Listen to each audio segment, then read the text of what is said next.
Let me begin by saying that I'm very pleased that large parts of the book that Kevin has presented were actually conceived and written at the KLI during Kevin's several stays with us. And it's also very nice that he and his co-authors should have chosen the KLI for this book presentation. So thank you for coming. This book is about development and evolution. And I've had a very long and close relationship to this topic area, having witnessed the growth of evolutionary developmental biology, evo-devo, from very first crude experiments in the late 1970s and early 80s to a highly sophisticated field with its own methodologies, with projects, with laboratories, professorships, scientific journals, and scientific societies. So an enormous development over more than 4 decades of an entire field of science. And I'm saying this because the beautiful examples that Kevin has just shown are actually backed up by by a host of evidence from an entire field of science of which hundreds of papers are appearing every year. And here are a few of the books on evo-devo that have appeared over the past few years. And it's only a small selection. But it's really interesting that none of these books, while it is addressing empirical examples and different kinds of problems in evo-devo and even theoretical aspects, none of these books is actually taking account of the theoretical consequences of evo-devo for evolutionary theory in the systematic way that this book that is presented today is actually doing. So when we're, and therefore, the big question is whether the standard theory of evolutionary biology or evolution can be upheld in the light of this new evidence that Kevin has just presented, or whether evolutionary theory is altered or modified in any significant way by these new findings. We should remember when we listen to that, that the standard version of evolutionary theory consisted of a fusion of Mendelian genetics with Darwinian mechanisms that Kevin has described, variation in populations, differential reproduction, inheritance, natural selection, and so forth. And this has been couched in terms of the mathematical framework of population genetics and quantitative genetics. And this synthesis, so to speak, has been called the modern synthesis. And in textbooks, still today of last years, you find the modern synthesis still being referred to as the standard account that needs to be taught to our students of evolution. And you find that the key elemental process of evolution is the change of gene frequencies in populations.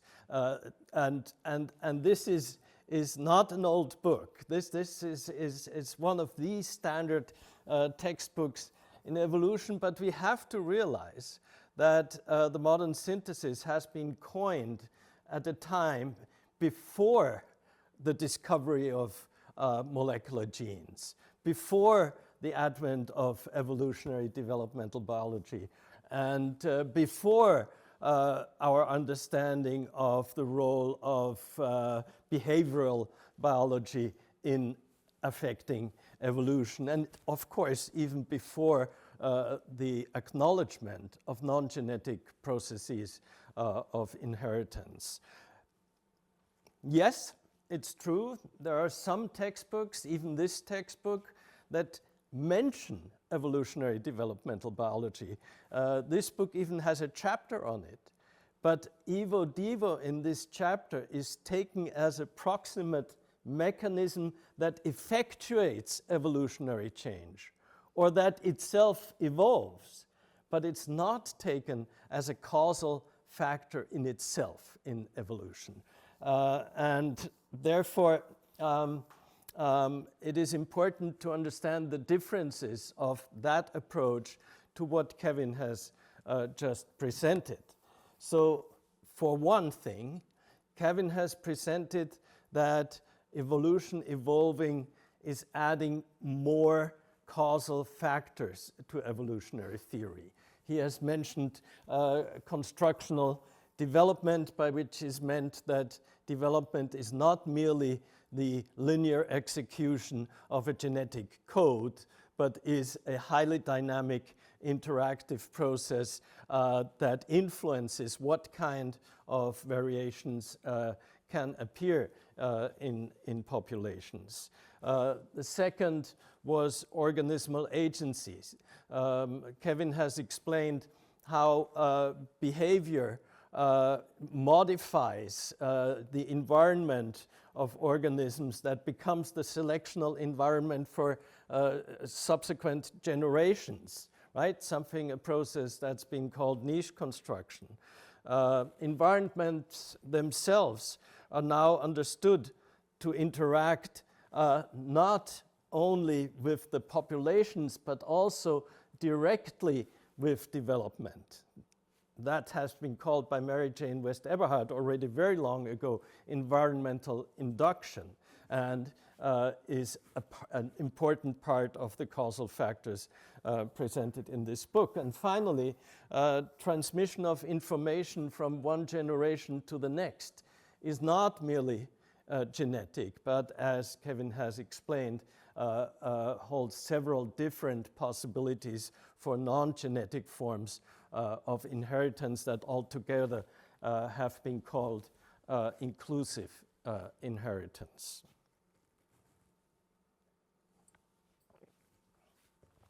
So, many would agree that these factors exist, but in the sense of a peripheral add-on mostly, right? And this is where I strongly disagree, and I think this book shows is incorrect. Namely, the decisive point of all of this, in my personal view, is that when we integrate these factors, the logical relation among the different elements of causal evolutionary factors is substantially modified. I will try to show this in a few diagrams. Let's first speak of development, which is the core of what Kevin has explained. And as you can see in this little diagram, development is not the linear reading out of a DNA code, but it's a highly recursive event that has feedbacks among the different elements of the developmental process to genes, cells, and tissues. But what is more, each one of these levels of interactions adds its own autonomous capacities, its own not strictly genetically programmed properties, such as cells that can migrate and adhere and form tensions, and in multicellular arrangements can autonomously group into certain forms without having been dictated that they have to go this way or that way. They do it due to their properties, and the same is true with tissues and so on. So in this sense, development includes a suite of non-strictly programmed. That doesn't mean these features are independent of genes, but the functional properties of these collaborations of cells are not strictly programmed, and there is a high degree of recursiveness in these processes. So it's this kind of generative systems that is producing variation in populations and not genetic variation by itself. So when we look at this in an evolutionary context, and we look at the key feature of evolution, that is variation in populations. And if we want to explain how phenotypic variation arises, then we need this kind of picture and not genetic variation alone. And this is what I think, in other words, I tried to put this on a more abstract level, what Kevin has explained. It's the properties of these dynamical systems of development that confer variation and innovation on populations. Then there is this other aspect of evolutionary theory, which is the relationship between the environment and organisms or populations of organisms. And in the traditional version, this relationship is usually explained by natural selection. Now, natural selection, of course, is not a force in itself as it looks here with this arrow. Natural selection is the sum total of all factors that affect differential fitness, of course. But for this little abstract drawing, we could show this like this. But Kevin and the book shows that there is another relationship between the environment and organisms that goes from the populations of organisms towards the environment that's being created by the activity of these organisms and has been termed niche construction. And then he has mentioned a third difference to the standard account, which is that there is a direct causal relation between the environment and development, so that changes in development do not have to go through natural selection all the time, but they can be the result of direct interference of the environment and the environment, of course, is a physical environment, or it could be other organisms, or it could be the cultural environment, whatnot, right? And the final aspect in which evolution evolving theory differs very much with the standard account is, of course, that inheritance in the standard account is entirely and merely genetic, whereas Kevin has shown that there is other versions of inheritance, such as epigenetic, behavioral, and cultural. So the principal difference I see between this type of account and the standard account is the multiple levels at which reciprocity occurs, at which causal reciprocities occur, such as in the developmental process itself, or such as in the interaction between environment and organisms, or the feedback that comes from the environment directly to the organisms. So I view this as one of the essential features of the new theory that's being presented in this book, and of course what has been called, doesn't work, what has been called inclusive inheritance. So for these very reasons, what has been presented in the book is not merely add-ons to an existing theory, but it fundamentally affects the structure of the causal relations in evolutionary theory.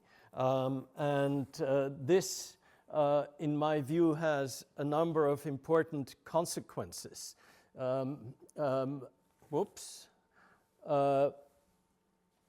For one, there are new kinds of predictions that can be derived from this account, right? Whereas in the standard account, the prediction would have been which kinds of variations in populations are going to be maintained under certain selectional regimes. With the new account, you can also make predictions about what kind of variants are potentially going to arise in evolution. And therefore, you can design experiments and tests about whether this is true and what are the potentialities of development and how do they relate to the evolutionary changes we observe in nature. Second, the explanatory power of this theory is much expanded to a number of phenomena that could not be addressed by the population theoretical account.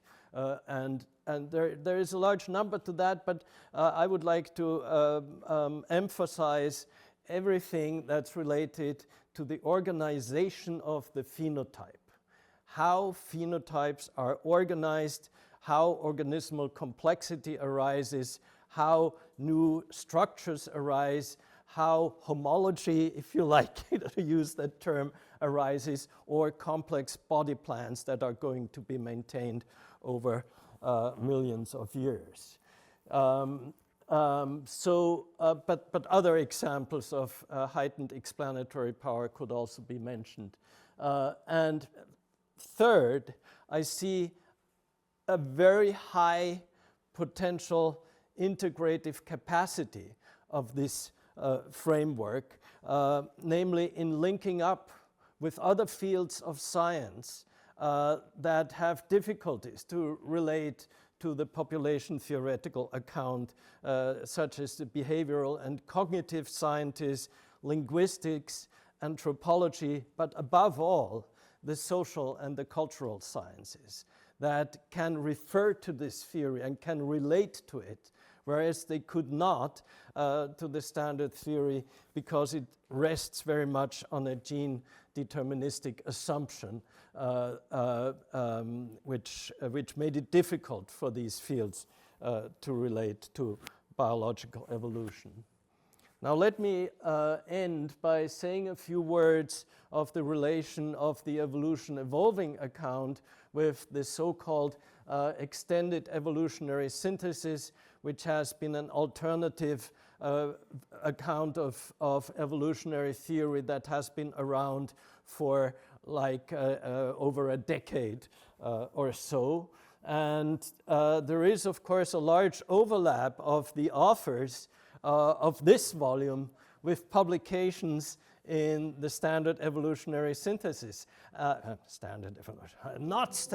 Extended evolutionary synthesis. And due to this overlap, it is not surprising that there is a high degree of compatibility between evolution evolving and the extended synthesis. One could argue that the complete EES is maybe somewhat even more encompassing than this account, because in my personal view, it would include multi-level selection, for instance, or cooperative behaviors. And I also see evo-devo as having more theoretical content than plasticity or evolvability. I see a number of other theoretical consequences that derive from evo-devo that would also be part in my interpretation of the EES. So maybe the complete EES would be seen as even a bit more radical, if this is even possible, Kevin.